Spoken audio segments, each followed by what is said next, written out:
სახელითა მამისათა და ძისათა და წმინდისა სულისათა ამინ. მათი ცნობიდან ერთ-ერთი გვასწავლის არა გასკლა. ეს წოდვა არის უმძიმესი და უმაგდინებელი. ხშირია შემთხვევები, როდესაც პირველ აღსარებაზე მოდის ადამიანი თავის აღსარებას ასე იწყებს. რა თქმა უნდა, აფიქრების გარეშე, რომ კაცი არ მოუკლავს და ასე შემდეგ. არის, რა თქმა უნდა, იშვიათი გამონაკლისები, როდესაც ადამიანი პირდაპირ დიდი წუხარებითა და წუხილით მოდის, თუ მსგავსი რამ ჩაუდენია, ან ასეთი მძიმე ცოდვა ჩაუდენია. ყოველ შემთხვევაში, როდესაც გავყვებით შემდეგ აღსარების თუ გზას აღმოჩნდება, რომ თუ ქალია, ან აბორტი გაუკეთებია, შვილი მოუკლავს ასე, ან თუ მამაკაცია, ცოლისთვის ძალა დაუტანებია, რომ შვილი მოეყოთ. და შემდეგ ეს ბუნებრივია, რომ მათ ცხოვრებაში სათანადოდ იჩენდა თავს. სხვადასხვა განსაცდელებით, უდიდესი განსაცდელებითა და მწუხარებით. მით უფრო ეს ცოდვა არის მძიმე, რომ თუ იგი მასშტაბურია ქვეყანაში და სისტემურია და კანონით არ იგრძელება, ამ ცოდვის სიმძიმე მთლიანად ქვეყანას და ერს აწყობს. ამიტომ იყო ჩვენი არაერთი თხოვნა ხელისუფლების მიმართ, სხვადასხვა ხელისუფლებათა მიმართ, რომ აკრძალულიყო აბორტი, ყოველ შემთხვევაში ძალზედ გამკაცრებულიყო ეს ცოდვა, სასჯელი ამ ცოდვის. თუმცა ჯერჯერობით სასიკეთო არაფერი ჩანს ამასთან დაკავშირებით და ამდენად ჩვენს ქვეყანასაც და ჩვენ ხალხსაც განსაცდელი გასაცილზე გვატყდება. კატასტროფული დემოგრაფიის სახით, რომელიც ჩვენ ხალხს, ჩვენს ქვეყანას გადაშენებით ემუქრება. ამასთან დაკავშირებით კიდევ ერთი რამ მინდა აღნიშნო, რომ განსაკუთრებულად იმატა მიგრანტთა შემოდინება ჩვენს ქვეყანაში და ჩვენ რამოდენიმე თვის წინ დაახლოებით 20 სასულიერო პირზე მეტმა თქვენი სახელით, მრავალრიცხოვანი მრევლის სახელით ასევე მივწერეთ წერილები და შევიტანეთ ეს წერილები პარლამენტში და ასევე პრემიერ-მინისტრის სახელზე. და ვითხოვდით სასწრაფოდ და უმკაცრეს რეაგირებას ამასთან დაკავშირებით, რადგანაც თქვენ თვითონ ამჩნევთ გაივსო ჩვენი ქალაქები შემოდინებული ადამიანებით. და ეს მეტად და მეტად სახიფათოა, რადგანაც შეიძლება ამან გამოიწვიოს უკვე კონფლიქტური სიტუაციები, რომლის ჩანასახებიც უკვე არის რელიგიურ, ეთნიკურ და ყოფით სოციალურ საკითხებთან დაკავშირებით. მე მინდა ამ უმძიმეს ცოდვასთან დაკავშირებით, რომელსაც კაცის კლა, ადამიანის კლა ჰქვია, ერთი წერილი, ერთი სიტყვა არქიმანდრიტ რაფაელისაც აგიკითხოთ. საქართველოში შობადობის მაჩვენებელი მის მოსაზღვრე ქვეყნებთან შედარებით გაცილებით დაბალია. როდესაც სიკვდილიანობა აჭარბებს შობადობას, ეს უკვე საგანგაშო ნიშანია, რომელიც ერის გადაგვარების საფრთხეზე მեղელებს. ეს უხმოკნესაა აღმომხდარი ქვეყნის გულიდან, როგორც ავადმყოფობის მკერდიდან. ნუ თუ საქართველო განწირულია დასაყუპავად, ნუ თუ ქართულ ეთნოსს, რომელმაც საუკუნეების მანძილზე უმძიმესი განსაცდელები გაიარა, რომლის ისტორიაც გოლგოთას გავდა, ნელი სიკვდილისა და თვით განადგურების განაჩენი აქვს გამოტანილი. ჩვენ გვეუბნებიან, რომ ეკონომიკური სიზნელეები ოჯახებს ისეთი ამოცანების წინაშე აყენებენ, რომლებსაც ისინი თავს ვერ ართმევენ. ადამიანებს გული უცრულდებათ, რადგან სამსახურს ვერ შეუვლობენ და არ იციან შვილები როგორ არჩინონ. ასეთ ციტყვებსაც გაიგონებთ.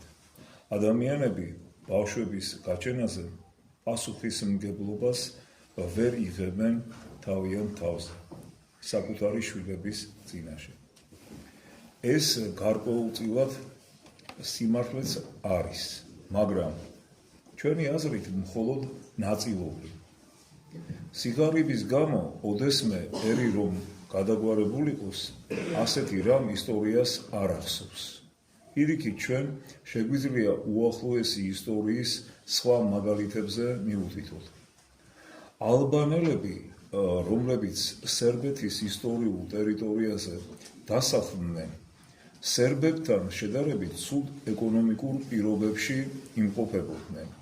განსაკუთრებით კი ის ემიგრანტები, რომლებმაც 50-60-იანი წლების ტერორის დროს დატოვეს ალბანეთი. და რა ხდება? სიღარიბის მიუხედავად, ალბანელთა ოჯახები მრავალშვილიანია.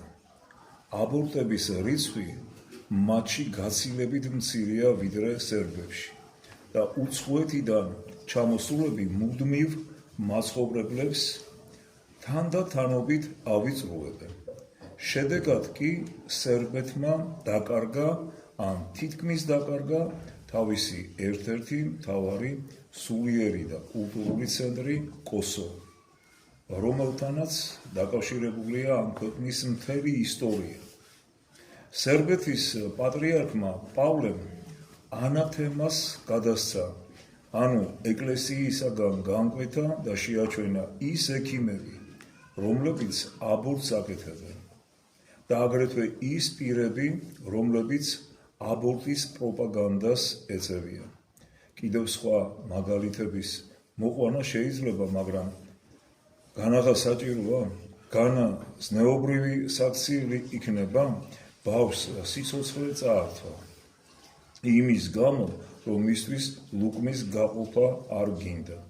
ეს ლუკმა უკანასკნელიც რომ იყოს. ქართლის ცხოვრება მოგვითხრობს იმ ალბედით დროზე, როცა საქართველოს წინაშე არჩევანი იდგა. მას ან ქრისტიანობაზე, ეთნოსურ კულტურასა და ენაზე, ესე იგი ქართველობაზე უნდა ეთქვა უარი, ან რეალური განადგურების საფრთხის წინაშე დამდგარიყო. თემურ ლენგისა და შაჰ აბასის შემოსევების დროს საქართველოს კუთხეები მთლიანად დააცალიერეს, ქალაქები დაანგრიეს, ნათესები გადაწვეს, ბაღლენახები გაჩეხეს, ხალხის უმეტესი ნაწილი დახოცეს და დაატყვევეს. მაშინ ხალხს მატერიალური მდგომარეობა განა უკეთესი ჰქონდა, მაგრამ საქართველო გადარჩა. ის არა ერთხელ აღმდგარა ფერფლიდან, ფენიქსივით. შაჰ აბასის შემოსევების დროსაც კი, როდესაც ხალხი ტყეებსა და მთებს აფარებდა თავს, წარმოუდგენელია ჩვენს რომელიმე წინაპარს გაებედა და ეთქვა: ქალებმა საშოშივე მოკლან შვილები, რათა ზედმეტი სული არ დააწვეს ოჯახებსო. ვფიქრობთ, რომ ასეთ ადამიანს სოფიანი ძაღლივით ან შხამიანი გველივით ადგილზევე მოკლავდნენ. როდესაც ხალხი შემოსევების დროს სხვა ოლქებში გადადიოდა საცხოვრებელად, დიდ გაჭირვებას განიცდიდა, მაგრამ არსათქმულა, რომ ვინმეს თავისი ხვედრის შემსუბუქება საკუთარი შვილების დახოცვით გადაეწყვიტოს. საქართველოს ისტორიის ერთ ეპიზოდს შეგახსენებთ. ერეკლე მეფის დროს ალავერდსა და მასთან ახლო მდებარე სოფლებს ლეკები შემოესივნენ. ვერცხლის მადნებზე მომუშავე ალავერდის ტაძრის სამალავებში დაიმალნენ მომუშავეები ალავერდის ტაძრის სამალავებში დაიმალნენ, ლეკები ყველგან დაძრწოდნენ, რათა ისინი დაეტყუებინათ. ხელოსნები ძვირად ფასობდნენ მაშინ, მაგრამ მათ ვერ აგნებდნენ. უეცრად დედას ჩვილი ბავშვი აუტირდა ხელში. მან ვერ შეძლო შვილის დაწნარება და თქვა: დაემოკვდეს ჩემი შვილი, მე არ მინდა რომ თქვენ მისი გულისათვის ყაჩაღებს ჩაუვარდეთ ხელში და მონებად იქცეთო. მაგრამ ამ დროს ერთმა უხუცესმა, რომელსაც ყველა პატივს სცემდა და მამად მიიჩნევდა, თქვა: არა, ამ ბავშვის სისხლი წყევლად დაგვედება ჩვენსა და ჩვენს შთამომავლობასაც. უმჯობესია ყველანი ტყვედ ჩავბარდეთ, ვიდრე ასეთი საშინელი და სამარცხვინო დანაშაული ლაქა მოვიწყოთ. ლეკებმა გაიგონეს ბავშვის ტირილი, იპოვეს კედლის სამალავებში გამალული ხალხი და ტყვედ წაიყვანეს. თემურ ლენგის შემოსევების დროს მტრებმა აღმოსავლეთ საქართველოს ბარის მოსახლეობის ნახევარზე მეტი დაარბიეს და დახუცეს. თემურ ლენგს ჩვეულებად ჰქონდა მის მიერ დანგრეული და გადამწვარი ქალაქებისა და სოფლების მახლობლად ის ადამიანის თავების გორას დგამდა. ეს მონათხრობი ჩვენში შემზარავ განცდას იწვევს. ჩვენ გვეჩვენება, რომ ამგვარი ბოროტმოქმედების ჩადენა მხოლოდ ხორცშესხმულ დემონს შეუძლია. მაგრამ საკუთარი დედების მიერ დახუცილ ბავშვთა თავების შეგროვება რომ შეიძლებოდეს, მათგან გორაკები კი არა, ნამდვილი მთები აღიმართება. ნუ თუ ქართველი მშობლების მიერ დახუცილ ჩვილთა სხეულები მათივე ქვეყნის საფლავის ქვებად იქცევა? საშინელი სამჟავროზე ჩვენ სიტყვის გება მოგვიწევს არა მარტო უფლის წინაშე, არამედ აგრეთვე იმ წინაპრების წინაშე, რომლებიც საკუთარი მკერდით იცავდნენ თავიანთ ხალხს. რა პასუხს გავცემთ მათ? ჩვენ ვსპობდით სამშობლოს, რომელიც ჩვენთვის გადაარჩინეს? რას ვეთქვით იმათ, ვინც მიწურებში იმალებოდნენ, ან ტყე-ტყე დახეტიალობდნენ და ასე შეუნარჩუნეს შვილებს სიცოცხლე? 10 აბორტი იმიტომ გავიკეთე, რომ მძიმე მატერიალური პირობები მაქვს. დიდი გადასახადები მაწევს ისერზე. ბავშვს უმაღლეს განათლებას ვერ მივცემ და ისეთ ტანსაცმელს ვერ უყიდი, როგორიც მის მდიდარ თანატოლებს აცვიათ. განა მიგვიღებენ ჩვენ წინაპრები ადამიანის სისხლში ამოსულებს, თანაც ომში მოკლული დამპყრობელი მტრების კი არა, საკუთარი შვილების სისხლით შებღადულებს. განა მოღალატეს არ გვიწოდებს ისინი, სიტყვას, რომელიც ცეცხლივით დაგწვავს. და ეს რეალურად მოხდება. ეს არ არის მხოლოდ და მხოლოდ ლამაზად გამოთქმული სიტყვები, ისე რომ გულს მოხვდეს. არამედ ეს უნდა გავიაზროთ ყოველივე. რაც თქვენ მოისმენთ. ეს არის წარე რეალობა, რომელშიც ჩვენ ცხოვრობთ. წირვის შემდეგ ჩვენ გვექნება საუბარი გაგრძელება ამ თემის, რადგანაც ზოგი ფიქრობს, რომ აბორტს არ იკეთებს და სხვა საშუალებებით იცავს თავს და რომ ეს არის ასევე უმძიმესი ცოდვა და დანაშაული და ამის შესახებაც გვექნება ჩვენ საუბარი. ასე რომ დავფიქრდეთ, გადახედეთ ჩვენს ირგვლივ ვითარებას და დავინახოთ, რომ უკვე უმცირესობაში ვართ საქართველოში. ქართველები უმცირესობაში ვართ საქართველოში. მე მინდა შეგახსენოთ, რომ თქვენს გვერდზე იმყოფებიან ადამიანები, რომელთაც არ უხინდათ ისე, რომ კომფორტში ცხოვრობდნენ, მაგრამ ყავთ ბევრი შვილები. მრავალშვილიანები არიან. თან იმ გაჭირვებების დროს, რომელიც სულ 20-30 წლის წინ მთელს ჩვენს ქვეყანას თავს ჰქონდა დატეხილი. აი მაშინ ზუსტად მრავლდებოდა ერი. და რაც მოისმინეთ თუნდაც, როდის ჰქონია საქართველოს დახელმილი ყოფა-ცხოვრება.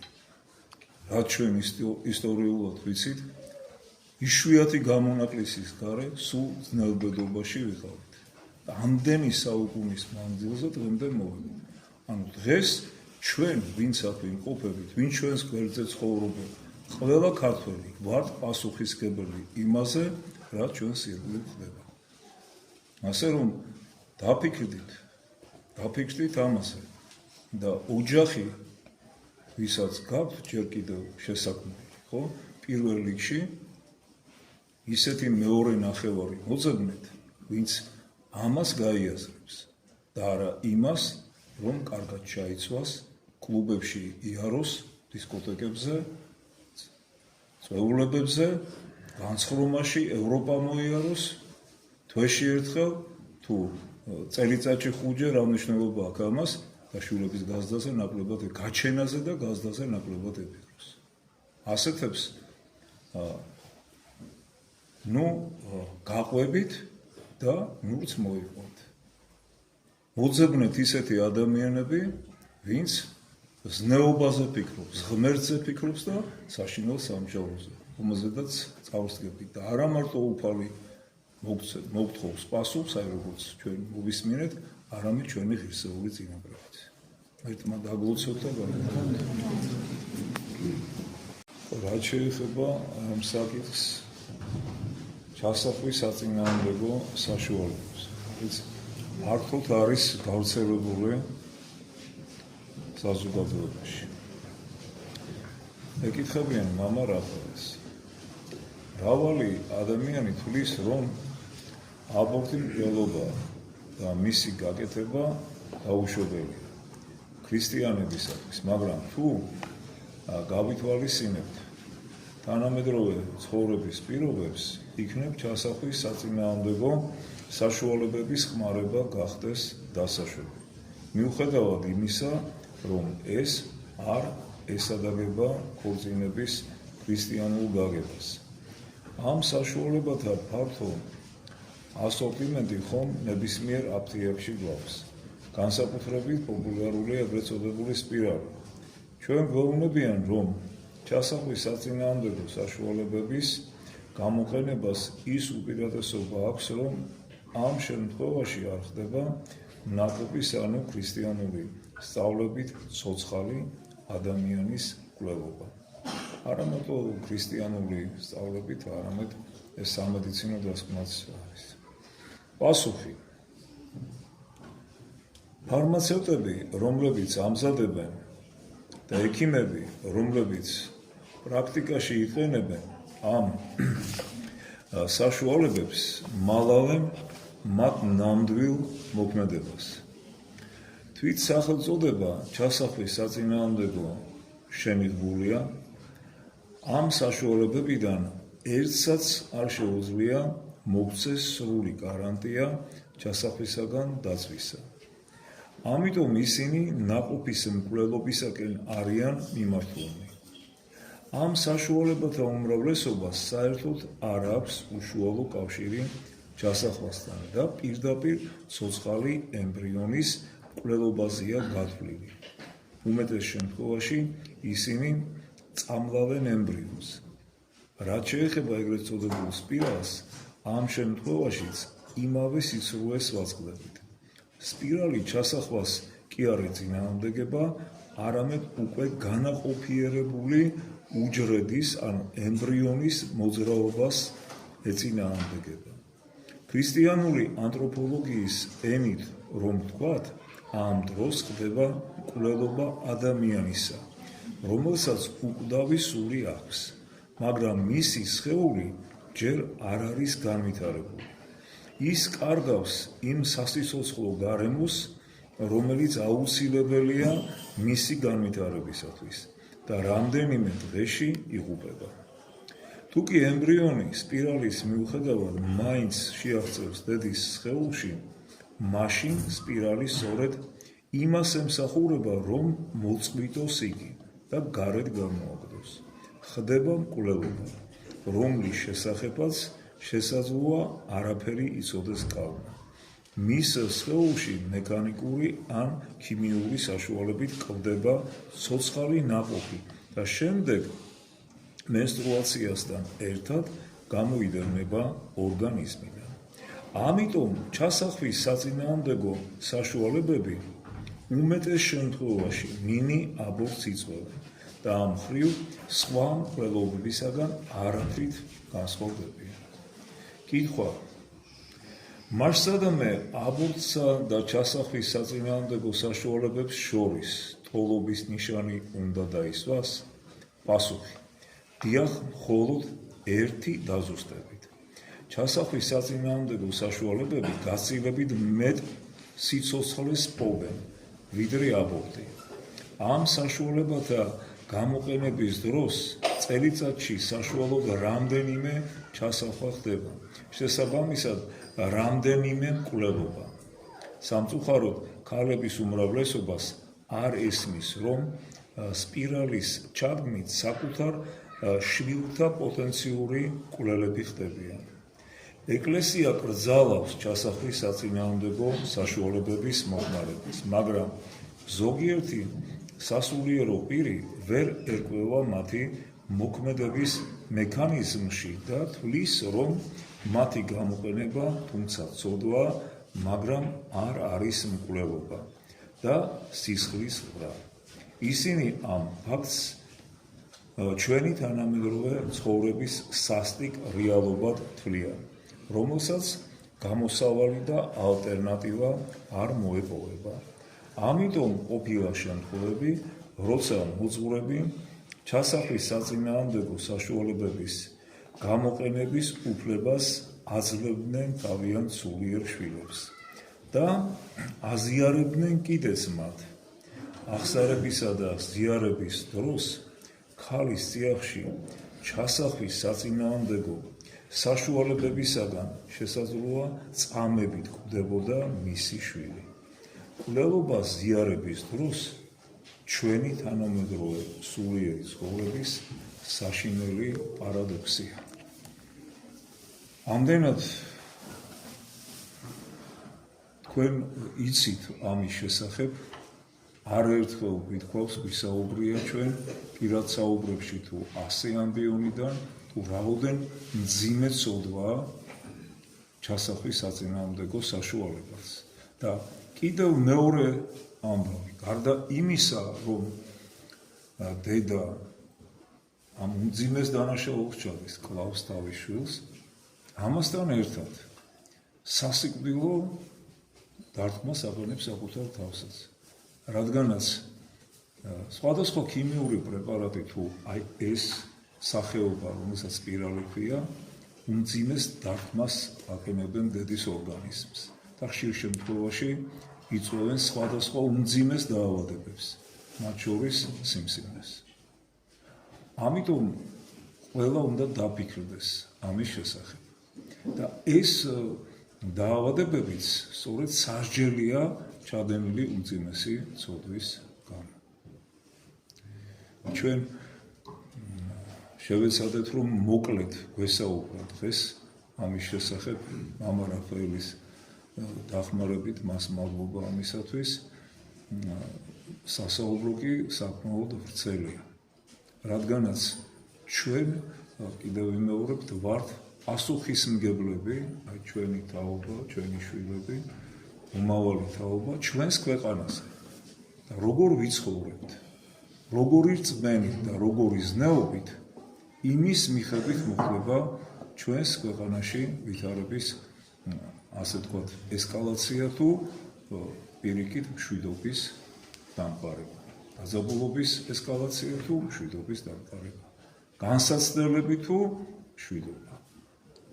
როგორ ვიცხოვრებთ, აი ამას აქვს ძალიან დიდი მნიშვნელობა და საერთოდ ვიქნებით კი ქართველები უმრავლესობა ამ ქვეყანაში.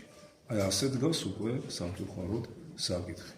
ამიტომ თითოეულმა ჩვენთაგანმა ჩვენს ოჯახებში ძალზე მკაცრად უნდა დავაყენოთ ეს საკითხი, რომ ღმერთს უპირველეს ყოვლისა პასუხი გავსცეთ სამჟავროზე და ერთმანეთს თვალებში ერთსეულად შევხედოთ. ღმერთმა დაგლოცოთ და გაიშვათ. და რაც შეეხება შემდეგ მსახურებებს. დღევანდელი ჩვენი ტრადიციული პარაკლისი ჩატარდება